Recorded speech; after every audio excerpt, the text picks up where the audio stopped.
کیوں؟ وہ جانتا ہے جس اللہ نے اس کو فقیر بنایا ہے وہ مجھے بھی بنا سکتا ہے، جس اللہ نے اس کو اندھا پیدا کیا ہے وہ میری بینائی بھی چھین سکتا ہے، جس اللہ نے اس کو قدموں سے ٹانگوں سے محروم کیا ہے وہ میرے چلتے ہوئے قدموں پہ فالج گرا سکتا ہے، وہ کبھی اکڑتا نہیں ہے۔ اور اگر یہ ہو کہ میرے برابر کا آدمی آئے تو میں سینہ چوڑا کر کے ملوں، اور غریب آئے تو 3 انگلیوں کا سلام لے کے آگے کا تو چل پیچھے ہو گئے، دیکھو 3 ہاتھ سے 3 انگلیوں سے سلام کرنے والے، تو اس کا مطلب ہے میرے دل میں ایمان کا پھل پیدا، اس کا ذائقہ پیدا نہیں ہوا۔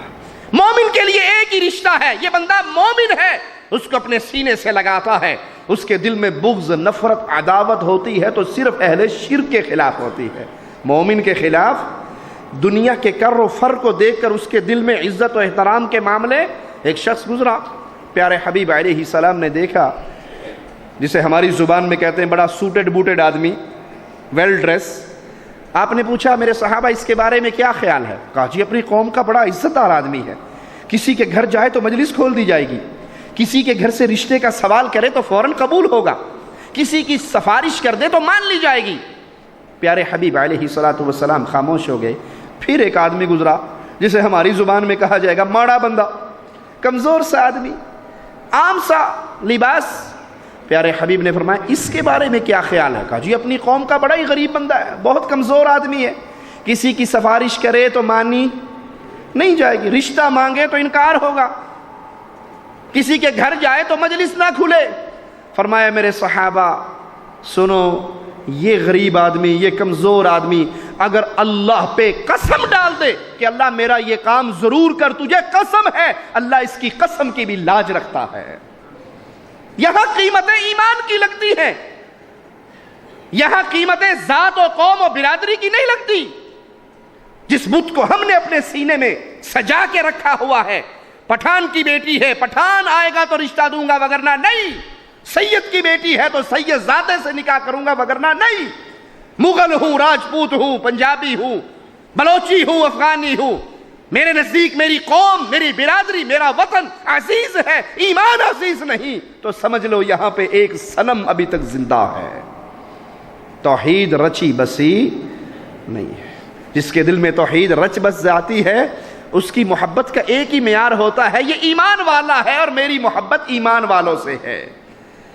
اہل ایمان زمین پہ چلتے ہیں تو بڑے نرم دلی کے ساتھ، نرم قدموں کے ساتھ، جھکے ہوئے عاجزی کے ساتھ۔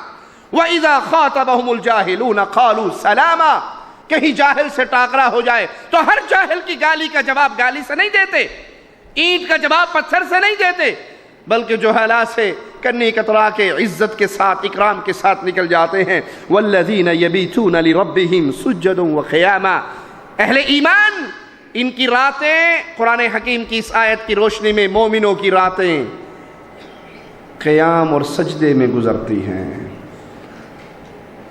اللہ ہم سب کو ہدایت عطا فرمائے۔ جس کی راتیں ڈش انٹینے کے سامنے بیٹھے ہوئے گزر جائیں، انڈین فلمیں، پاکستانی فلمیں، پشتو فلمیں، انگریزی فلمیں دیکھتے ہوئے گزر جائیں، وہ اپنے آپ کو کیا کہے گا؟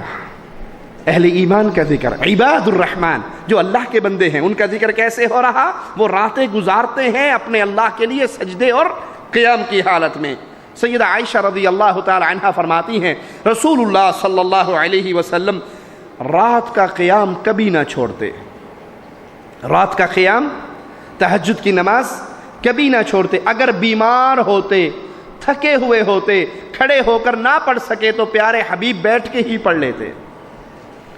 اگر اللہ کے حبیب بیمار ہوتے، تھکے ہوئے ہوتے، اس حالت میں بھی تہجد کی نماز ترک نہ کرتے اور بیٹھ کے ادا کر لیتے۔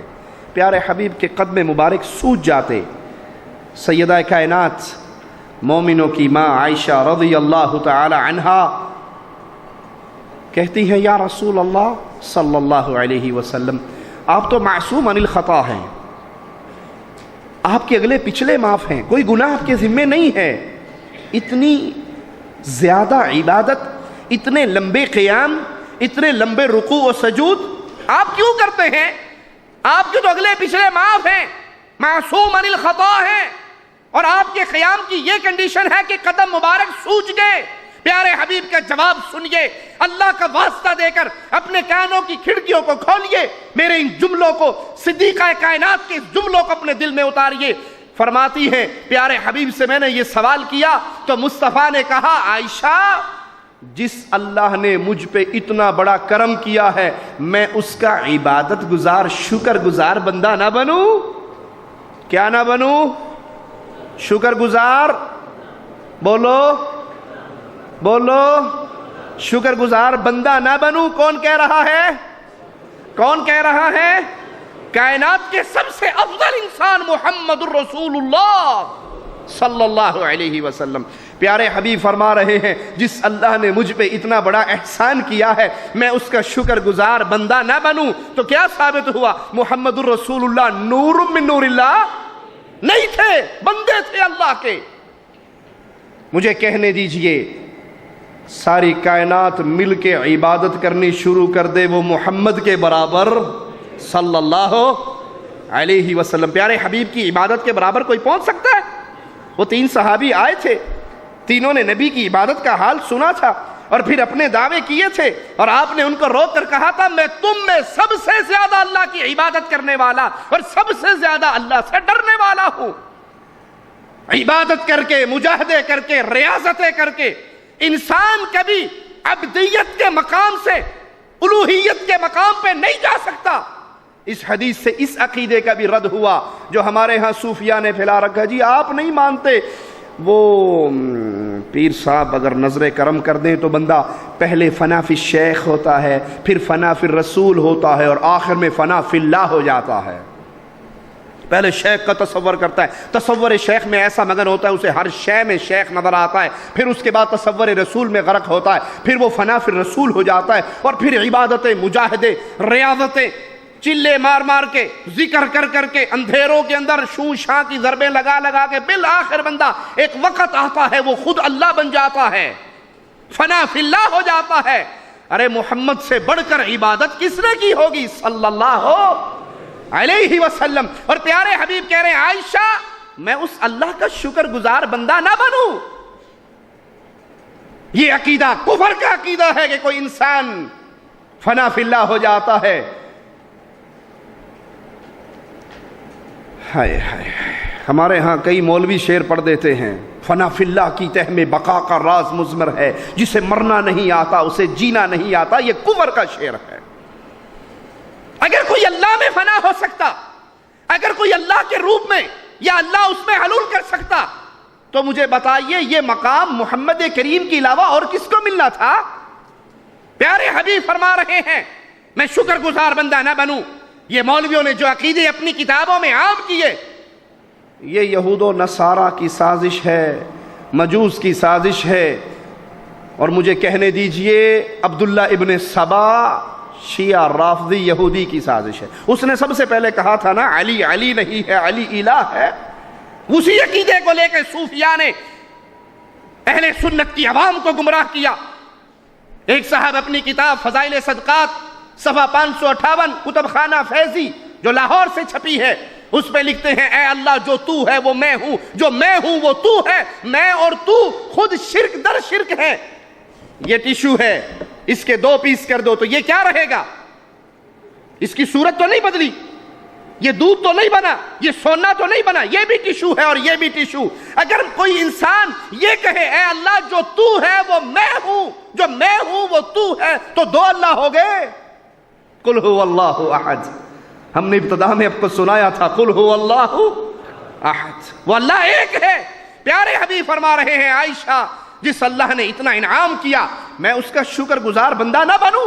تو عبادت، ریاضت، مجاہدے کر کے کوئی بندہ فنا فی اللہ کے مقام پہ نہیں پہنچ سکتا۔ یہ مقام نہ قرآن سے ثابت ہے نہ حدیث محمد الرسول اللہ سے ثابت ہے صلی اللہ علیہ وسلم۔ فاروق اعظم رضی اللہ عنہ وارضا راتوں کو جاگتے، نماز پڑھتے، اور جب رات کا آخری حصہ رہ جاتا تو فاروق اعظم اپنے گھر والوں کو اٹھاتے، الصلاۃ الصلاۃ، نماز نماز نماز، یہ حکم دیتے، اپنے بیوی بچوں کو نماز کے لیے کھڑا کرتے اور قرآن حکیم کی اس آیت کی تلاوت فرماتے وَأْمُرْ أَهْلَكَ بِالصَّلَاةِ، اپنے اہل و عیال کو نماز کا حکم دو۔ یہ ہمیں اصحاب کی سیرت سے ملتا ہے، اپنے گھر والوں کو نماز کا۔ ہمارے ہاں اللہ بچائے تو بچائے، اکثر گھروں کا حال کیا ہوتا ہے، بابا جی مسجد جا رہے ہوتے ہیں، سفید داڑھی والے بزرگ، وہ ذکر کرتے ہوئے سبحان اللہ الحمدللہ پڑھتے ہوئے مسجد جا رہے ہیں، بیٹے کے ہاتھ میں ڈش انٹینے کا ریموٹ ہے، وہ فلمیں دیکھ رہا ہے۔ اس سے پوچھے بابا جی آپ مسجد میں آئے ہو، فرزند اولاد جوان ہو گئی جی مولوی صاحب، دعا کرو اللہ ہدایت دے۔ میں ایک جملہ کہوں، مجھے معاف کر دینا اللہ کے لیے، نہیں بھی کرو گے تو 11ویں کی کھیر کھانے تو نہیں آیا میں آپ کے پاس۔ یہ بڑھاپے میں رونے والے اکثر خود مجرم ہوتے ہیں، الا من رحم ربی۔ یہ بڑھاپے میں مسجد جا کر مولویوں کے پاس تعویذ لینے والے، اولاد بڑی نافرمان ہے، مولوی صاحب کو تعویذ ہی دے چھڈو، یہ خود مجرم ہے۔ مجھ سے پوچھئے کیسے مجرم ہے، میں بتاتا ہوں۔ شادی ہوئی، خود تو سعودیہ آ گئے، خود کویت چلے گئے، دوسرے ملکوں میں چلے گئے، اب بیگم صاحبہ پوچھتی ہے جی وہ دن نہیں گزرتا، کیبل لگوا دیجئے، مجھے قربان چاہیے، بڈھی دی گل نہیں ماننی تو کیدی ماننی ہے۔ وہ گھر کے اندر ڈش انٹینا، کیبل، فلمیں، گانے دے کے جاتے ہو یا نہیں؟ جی ابھی اولاد آئی نہیں ہے، اولاد سے پہلے یہ سلوک ہو رہا ہے۔ بچہ آ گیا، بیگم بچے کو گود میں لیتی ہے دودھ پلانے کے لیے، ہاتھ میں ریموٹ ہے فلم دیکھنے کے لیے، اب وہ جو کچھ دیکھ رہی ہے وہی کچھ پلا رہی ہے نا، جو کچھ دیکھ رہی ہے وہی کچھ پلا رہی۔ مومنہ عورتوں کا حال کیا ہوتا ہے، وہ دودھ پلانے سے پہلے بھی اپنے بچوں کے لیے اٹھتی ہیں، وضو کرتی ہیں، وضو کر کے سینے سے لگاتی ہیں، ان کے منہ میں دودھ جاتا ہے اور ان کے کانوں میں ماں کی آواز سے سورۃ یاسین کی آوازیں پہنچتے ہیں، قرآن کی تلاوت ہوتی ہے، وہ وضو کر کے اپنے بچوں کو دودھ پلائیں، وہ قرآن پڑھتے ہوئے بچوں کو دودھ پلائیں تو بچہ ابن تیمیہ بنتا ہے، بچہ ابن قیم بنتا ہے، بچہ محمد بن عبد الوہاب بنتا ہے، عبدالعزیز آل سعود بنتا ہے، علامہ احسان الہی ظہیر بنتا ہے، وہ قوم کا لیڈر، قوم کا رہنما، قوم کو شرک و بدعات سے نکال کر توحید کی راہ پہ چلانے والا بنتا ہے۔ اور بچے کو گود میں لے کے پنجابی ڈرامے، فلمیں، گانے، گندے سے گندا سین دیکھنے والی اس کی گود سے پروان ہائے جمالو چڑھتا ہے۔ پھر یہ بابا کہتا ہے جی تعویذ دے دو اولاد خراب ہو گئی، اولاد کو خراب ہم نے خود کیا ہے، گندی فلمیں ہم نے گھر میں پہنچائی ہے، ڈش انٹینے کی لعنت ہم نے گھر میں پہنچائی ہے، کیبل ہم نے اپنے 2 سال کے معصوم کی آنکھوں کے سامنے چلائی، وہ 16 سال تک کیبل دیکھتا ہوا بڑا ہوا، 18 سال کا جوان ہوا، اب آپ امید رکھتے ہیں وہ فجر کی نماز جماعت سے پڑھے گا؟ اس جرم میں ہم خود شریک ہیں۔ اور اللہ نہ کرے کوئی اپنے گھر میں کیبل اتروانے سے پہلے مر جائے، اپنے گھر سے ڈش انٹینا کی لعنت دور کرنے سے پہلے مر جائے، اللہ نہ کرے کوئی ایسا بد نصیب بھی ہو۔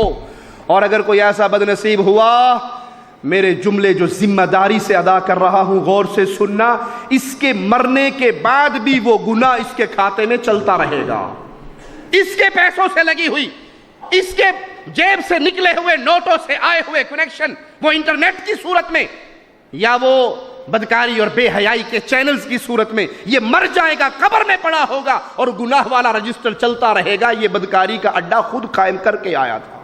فاروق اعظم اپنی اولاد کو اٹھاتے، اپنے گھر والوں کو اٹھاتے، انہیں نماز کا حکم دیتے۔